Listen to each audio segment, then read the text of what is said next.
Hey everyone, welcome to a talk about doing social entrepreneurship, doing good, and being successful in business. Welcome to Invincible Innovation Live Show. I'm so glad that you're here. I'm Mazor, Kario, product innovation and value creation expert. I'll be your host. And today I have a very special guest. Hi, Eldad. Hi, Adi. How are you? I'm good. Eldad Postan-Koren is an entrepreneur and a co-founder of Shavot, NGO leadership program for girls. We're live on LinkedIn, YouTube, and Facebook, and you're so invited to join the discussion and ask questions. And now we can start. Why did you go into social entrepreneurship, and how did you come to be in Shavot? Okay, so those are two different questions. Let's start with the first one. So back in 2009, I was a naval officer, and one of the things that I felt very strong from my military service was that sense of self-efficacy, self-esteem, and I felt that I can do everything. Like, I don't know if it was a true feeling or misleading feeling, but this is what I felt, that I can conquer the world. And I felt that my military service led me to feel that way. And back in 2009, I worked a little bit with youth at risk, and I saw that they lack this sense and they lack this self-esteem. And I felt that, I can do something about it. And this started my path in the social entrepreneurship world. First, at 2011, I started my first NGO. The NGO name was Shamayim Magvu, The Sky is the Limit.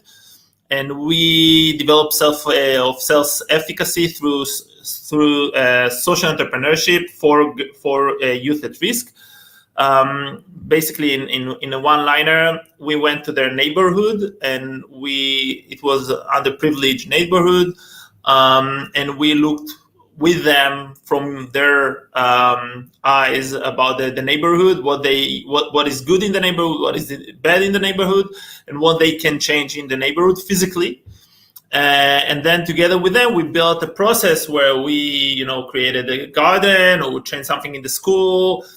But the idea behind it was that if they will be able to change something in their neighborhood afterwards, when they, pass by this corner or by this place, they will say, okay, I was able to change something in my neighborhood. I will be able to change something in my life. So this is how I started. The NGO Sky's the Limit operated for 10 years. Unfortunately, due to the COVID-19, we stopped our operation. It was in Jerusalem, east side and west side. But this was my first step in social entrepreneurship. I think it comes from, well, it's going to be a long answer. No, so I will just conclude, and then we can move to the second question. No, it's okay. I'm listening. So I think that I have a very strong feeling of taking responsibility about my community, about my neighborhood, about my city, about the place we live in. So this is where it comes from. To Shavot. Shavot is an NGO I founded with my wife 3 years ago. We came through a trip from one sea to another sea in Israel, from the Mediterranean to the Sea of Galilee. 4 days, backpack, hiking, and we found ourselves in a situation in life where I did a shift to high tech, where I used to work in a VC, no zero social cause, nothing, social impact.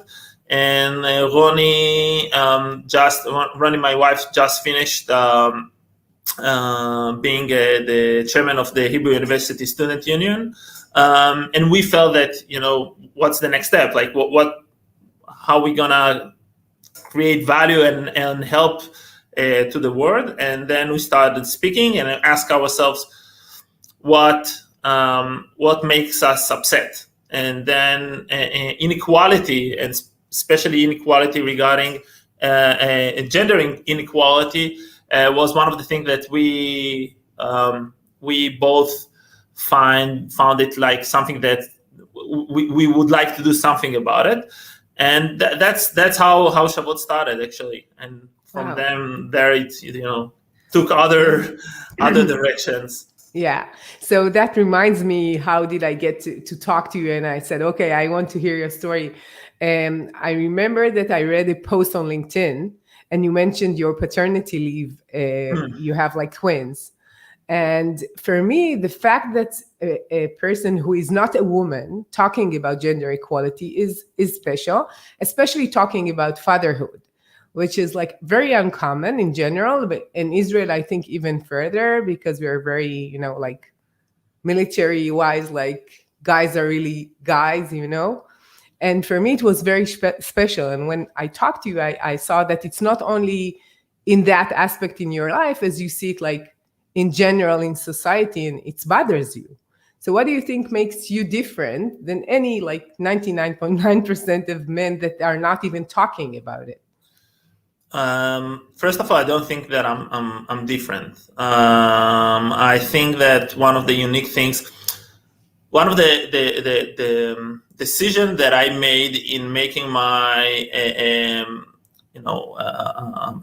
fraternity leave as a symbol was due to the fact that I find myself as a very normal person. Like, I was a naval officer. I live in Tel Aviv. I'm in the stereotype of an Israeli. I'm bold.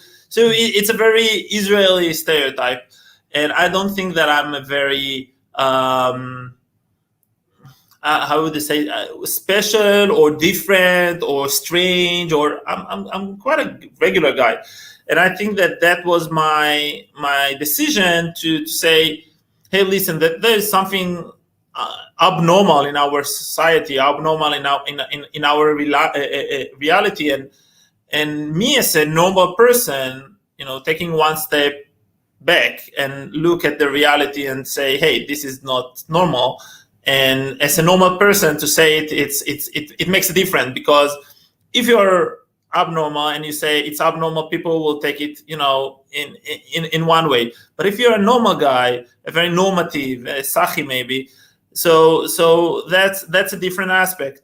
And I think that it's all about being aware and try to look at the world in different eyes, not only in your eyes. I don't feel that I'm special. I think that it's just a matter of awareness. Yeah, I guess that I would just guess that many like of your friends or people that you got responses to said like it's very important to talk about. But and I guess that lots of males in Israel, stereotype guys, would think that way, but they will not do it in a business social network usually. And that is something which is unique. And the fact that you decided to dedicate your time to do that and other stuff that we're going to talk about, I think it's like most of the gender equality organizations in the world that I know of are the leaders are women, right? So it has something to I don't know, you could relate to it in many ways, but that's the fact. Yeah, I think this is our flag in Shavot, that we are.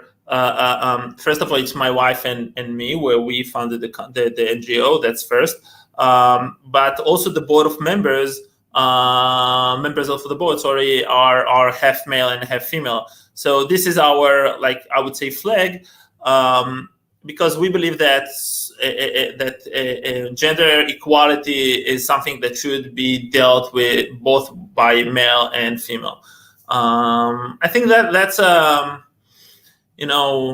standard that we hope to achieve. I agree with you that it's not the common situation today. So we have a comment from David Wasserman. So thank you. We need 100% of people of this country rowing in order to succeed and have an impact on the world. Great talk. So thank you, David. Thanks, David. So why do you think diversity is so important, and why do you think it's important for Israel in general and society?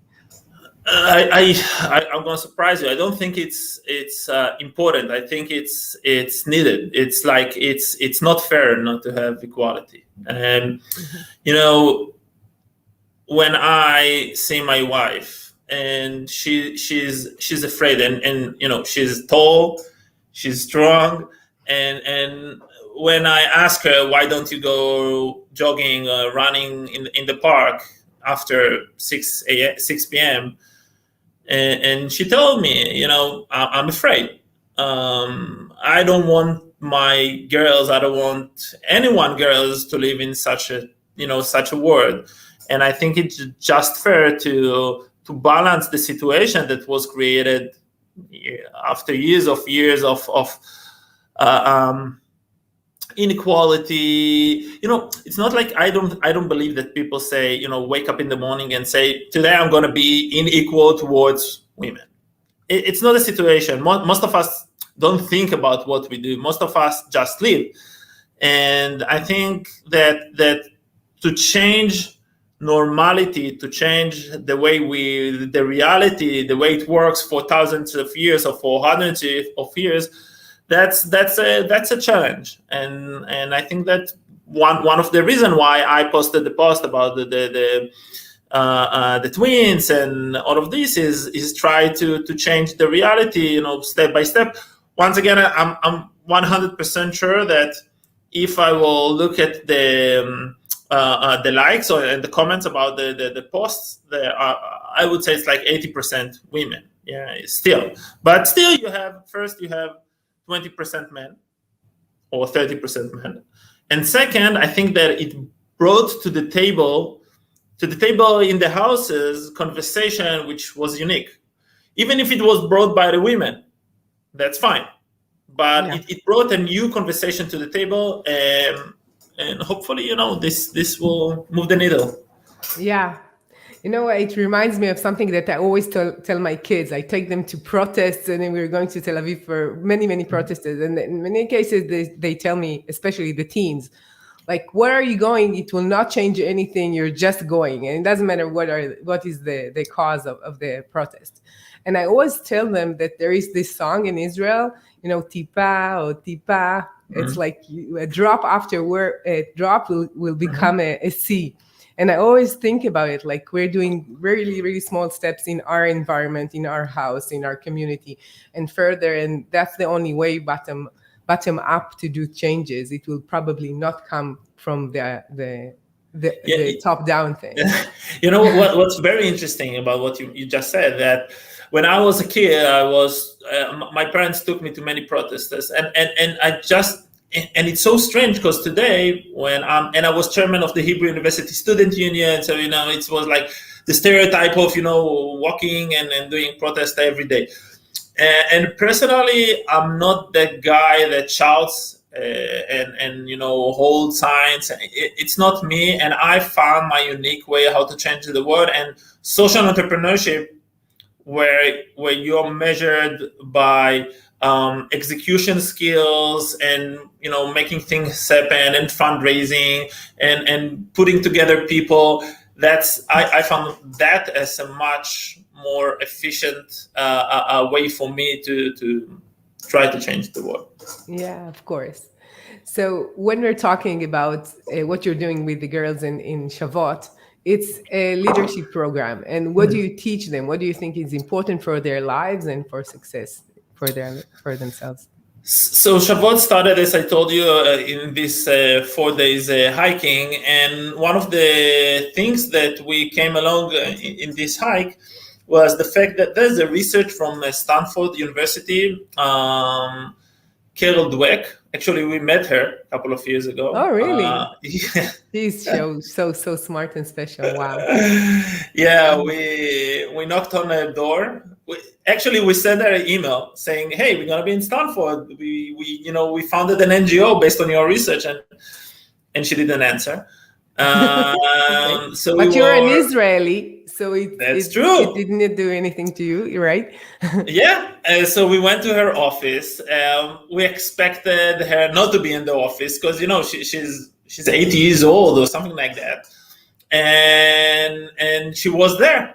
And we knocked on the door.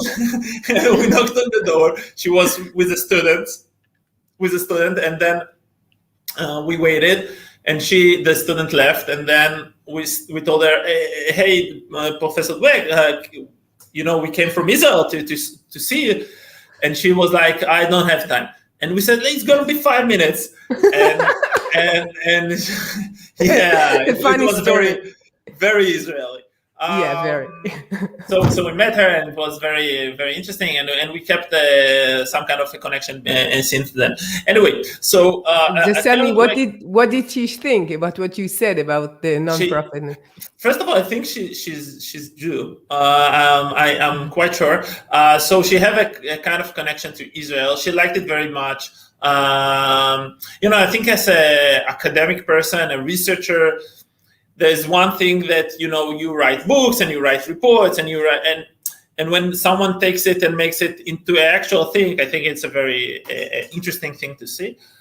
So she really liked it. So basically, going back to the initial story, her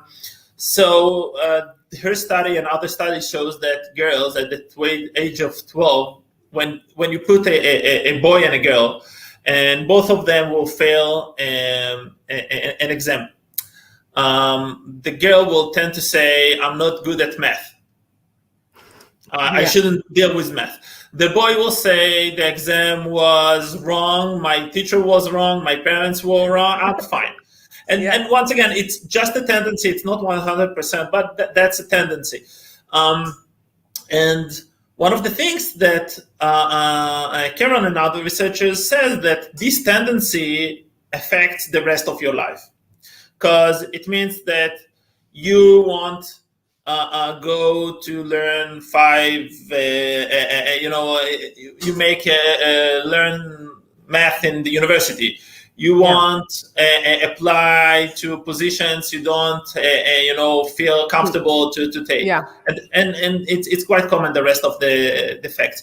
But what I'm saying, that one of the things that Carol said, that in order to change this tendency is by teaching young girls, and specifically at the age of between 10 to 13, because that's an age where you have a reduction of a drop of 30% in the self-esteem of girls, which is fascinating. And actually, we validated this also in Israel. This was a global fact, but we had a research done a couple of months ago in more than 600 kids in Israel, and we validated also here, unfortunately. And in order to change this, what we do is we teach them how to set goals and how to do a self-feedback. And when I say set goals, for us as mature, sounds quite obvious, but for a 12-year girl, it's not obvious. Saying, let's look at the next month. First, it's not obvious for a girl to say what's going to be in the future. That's one step, which is interesting. And second, in next month, I have an exam in math exam. What should I do in order to get a grade of 80 in this exam? So I need to have a plan. And then you need to follow the plan. And when you get to the exam and you got 75, you should debrief yourself and say, okay, I got 75 not because I'm not good at math. Maybe I did the plan wrong, or maybe I prepared to the exam with not the right person. So you learn how to see in every failure and success as a key to learning. And that's basically where Shavot started. And this is one feature that we are very focused, like it's setting goals and self-feedback. And other fields are public speaking, social networks, entrepreneurship, taking decisions. And it's all being dealt with the inspiration of inspiring women from the history. Yeah. So what you're saying is that I cannot convince myself that I'm worth, as you say, Shavot. I need to do things in order to overcome my fears, in order to create something in the world, and then see, yeah, I can do this. And only this is the only way to really have self-esteem and to really understand that, yeah, you can do it. And it's not that you are maybe less successful in math, or you don't know it, or whatever. But what is the difference when you're saying, like, for young teens in general? I have two of them at home. So that's very common. What you're saying is that usually when they're not successful, probably they will blame themselves, and Yes. that's the component which is different. Yeah, and I think there are two other layers for for what we do. Is first Shavot, which is worthy, but in parallel, not in singular. And I'm saying that, and I'm mentioning that because I think that networks in life is one of the most important things. For example, in Israel, most of the male have our military network, which is A200, and everyone and the unit he belonged to. So alumni organization are very strong in Israel. Most of the women don't have alumni network. That's first. So what we are trying to create is each one of the individuals that participate in Shavot feel worthy, but also to create a network of girls that speak the same language and can help each other by in the rest of their life. So that's one layer. The second layer above that is history was written by mostly male. Most of the inspiring people that we know are male, and that's given. It's the history. And one of the things we try to achieve in Shavot is to show female inspiring women role models in order to show them, hey, you can be whatever you want. And I think that this layer of you as yourself feel worthy, as a community, you should feel worthy altogether, and you have inspiration, you can do everything. And we truly believe that if you can see it, you can be it. Yeah. So till now we talked about the social entrepreneurship, and now I want to go into the business entrepreneurship. And how did you do the jump from one thing to the other, and how do you see the connection in general? It's a good question. So at the age of 30, which was 6 years ago, I decided that I want to get out of my comfort zone. Till then, I was only in the Navy and in the world of social and political entrepreneurship, as I said, NGOs, the Hebrew University Student Union. And I must admit, it was not an easy job to do. When I came to interviews, I remember one of the first interviews, they looked at me and say, what is your connection to this job, to this word, to this ecosystem? It was really hard to digest. And for me, it was part of my,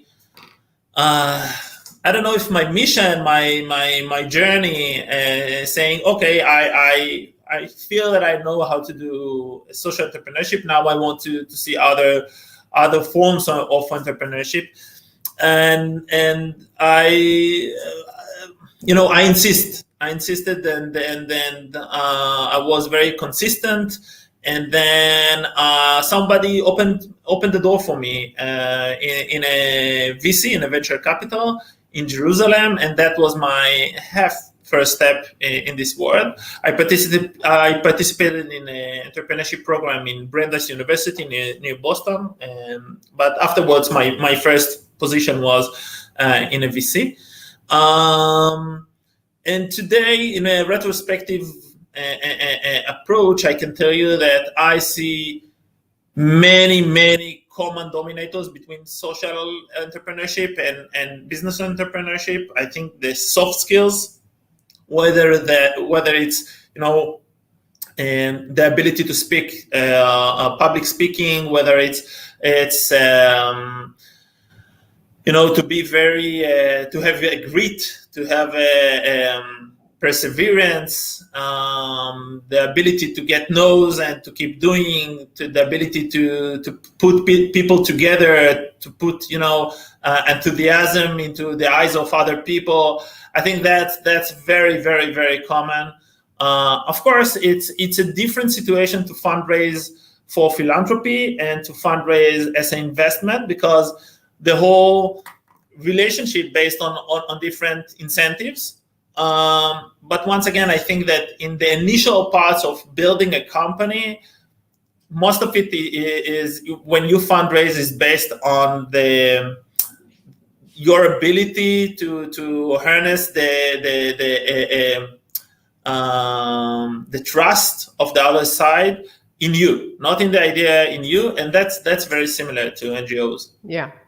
I could tell you that I work with lots of entrepreneurs through the years, and I've met many of them, and most of them, when I talk to people in this show, I ask people what is the most important part of being an entrepreneur, and most of them would say the mindset, like what you said, like the grit, the perseverance, the insisting to go and meet Carol Dweck, although she's busy and she's not answering, and she tells you just to go away.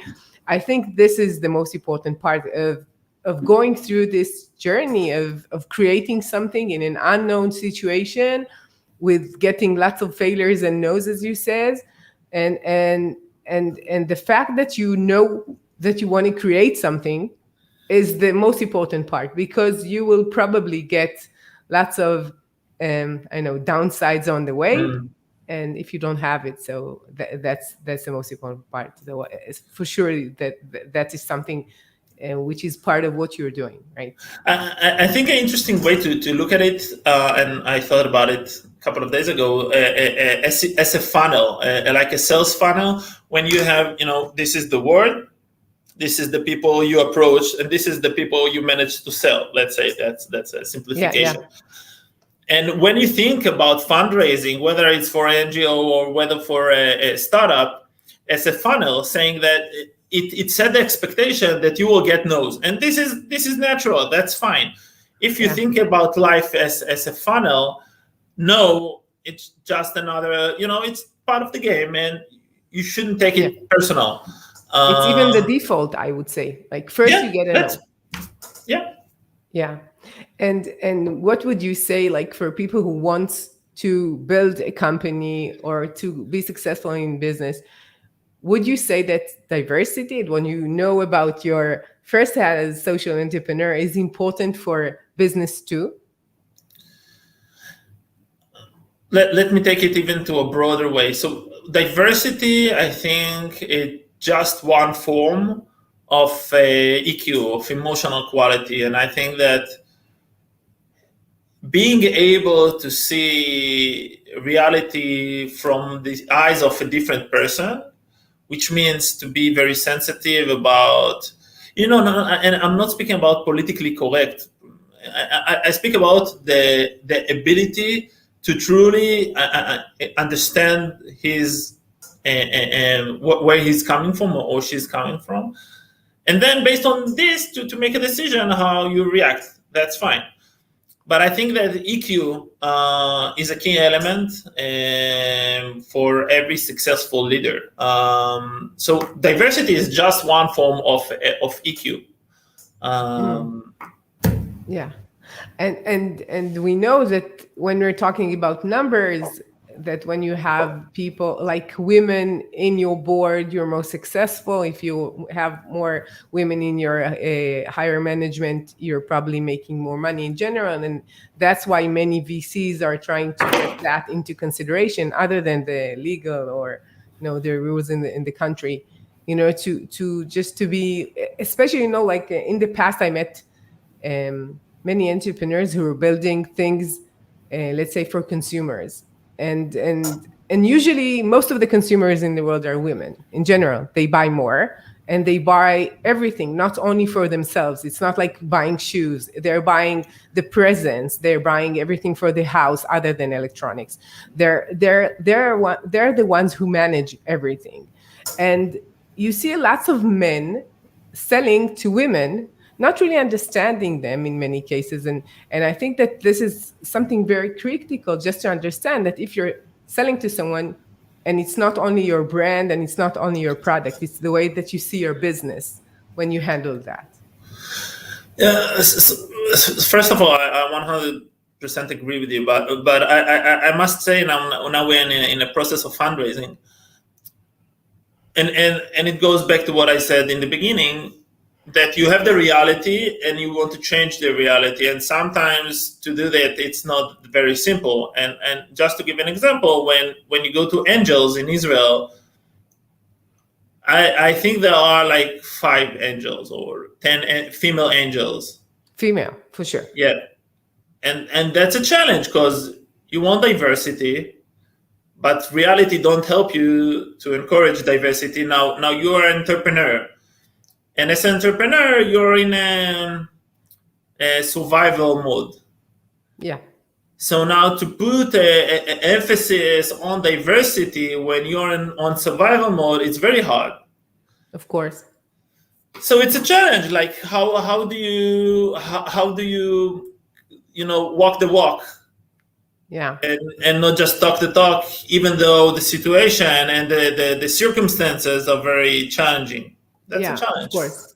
Currently, I'm working with a company who is a startup in Israel, and they have 50% women. And that's the main reason I decided to join them and work with them for so long. And I told him, this is the highest thing that you have in your company. That's, for me, is the most important part. And they were a bit disappointed because they thought I would say it's their talent or their idea. But for me, seeing so many startups with, 80, 90% men, and if they have a woman, it's HR, more or less. For me, it's the most important part of what they're doing. And I think that this is what will make them successful in the end. I agree. It's everything.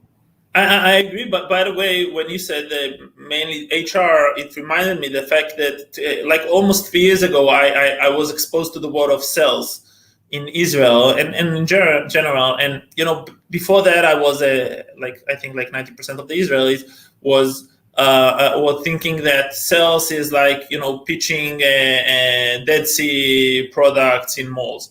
And 3 years ago, when I was exposed to the world of B2B sales for technologies, I understood that's a fascinating world and very clever and very sophisticated. And I was very upset to see that almost no women goes to this direction. And most of the female goes to most of the women goes to customer success, which less salesy.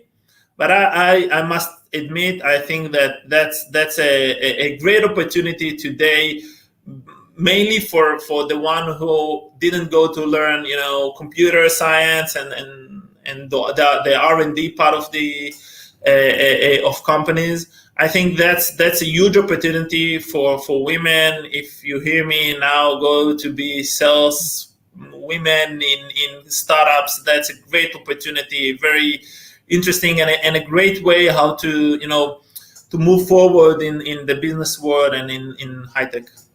Yeah, I think that in general, I totally agree. For me, it was not like the Dead Sea people who selling carts in the malls in the US. For me, it was like a used car salesman, which is even worse. And when I understood the world of sales, and I know that for sure it demands so much EQ just to understand who's in front of you and what he's really saying or not saying to you, actually. And I think that I read like a few months ago an article saying that women are much better in sales, even though like you would expect it will be more manly, because we're talking about numbers and money, which is an issue with women in general. And when you think about sales as connecting to people, just understanding what will be a win-win here, especially if it's a big like agreement, it's the most important part. The other thing, like technical stuff, and the numbers are part of it, but it's, I would say, like 30% of the deal, maybe. And I first I agree, and second, just to say that I think that the power shift now under COVID-19, where 80% of the sales turned into remote, and you don't need to travel so much as it used to be. So that's what for sure an opportunity for women with kids. Unfortunately, most of the burden of the housekeeping and the kids are on them. But now, when you don't need to travel so much, I think that's a new path that was just waiting for women to walk in. Yeah, I totally agree. So I have so many questions, and I'm trying to select the ones that I want to talk about. Like, what is the most surprising thing you learned about success in your journey? Success, it's a frightening word. I wouldn't say success so easily. I know that many people, when they think about success, they think about wealth, money, being famous. But I'm asking that because everyone has his own definition. And for you, I want to hear what you think about that. Okay. So a couple of weeks ago, I read a book, and one of the things that it made me think is that for me, success means I'm not that interested in money and fame, and for me, success is knowing that I took brave decisions all the way, and taking brave decisions, doing a campaign for the student union was a brave decision. I did some very strong moves in the student union that many people didn't like, even hate. And then shift to high tech was to some extent brave move. Now building my own company is a brave move. So my way of doing things, the methodology, the mindset, the way that I pick the things that I do, I hope to be brave in each one of those junctions, and to be brave in each one of those decisions. And for me, if I will be able to be brave in each one of them in every day, it means that I was successful. Yeah, I wish you all the luck in that. What was the book? What is the name of the book? So I love Gandhi. I really love Gandhi. I think he was a very brave person, and he talked and he walked the walk. It's sure. One of the things that people didn't like John Lennon was he spoke about the world with no possessions and no money, and on the same time he held like I don't know like 10 houses or something like that. So it's one thing to call for change in reality. It's one thing and it's another thing to do it, and to say India should be free, and I will free it with my bare hands. And I think that's very inspiring. And I think he was very brave, and he paid the highest price. Right. His life. And it's the book that his son wrote a book about him, and the gift of I think his grandson. His grandson? Yes. Yeah, maybe. Yeah, you're right. He was very young when he wrote it. It's one of my favorite books. I love reading, and I always like trying to get like recommendations for good books. So that's a good one. Yeah. So I have my last question because we're almost done with time. What is your number one tip for entrepreneurs? Wow. Do sport. Really? Yeah. I think that sport, it's a little bit of cliche, but you say, a healthy spirit in a healthy body or whatever. But to some extent, it really helps me now that we are in a process of fundraising, and so for the last 8 months I was in ideation process, and now it's hectic. It's horrible. It's a very mission-oriented person, that's the worst situation I can think about. It's not practical yet, so it's not like practical. hard. Every 4 days or every 4 weeks, you throw away everything you worked on, and that's horrible for me. And you don't move. Nothing is happening. Nothing. Nothing practical is happening. Right? Yes, so the mindset changed and you move, but for me that was horrible. Now, to survive this situation and now to survive the fundraising period demands a lot of mental resources. And I think for me, running, for example, even though it's super hot and humid here in Tel Aviv now, but to go 5 a.m. to run and to clear your mind and concentrate on breathing and to take one moment even without distractions. That is where I found that's where I found my silence and concentration, and so highly recommend it. Yeah, it's like your meditation while running. Like other people would just That's sit true. So where could people hear more about what you're doing and contact you?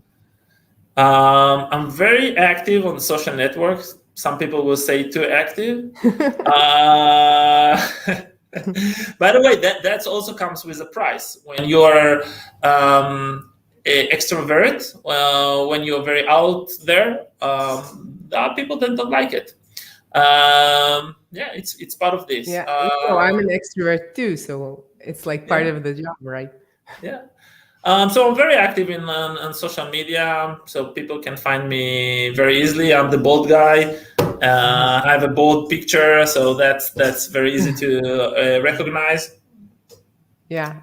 So Eldad, I want to thank you very much for your time. It's been a pleasure talking to you and fun.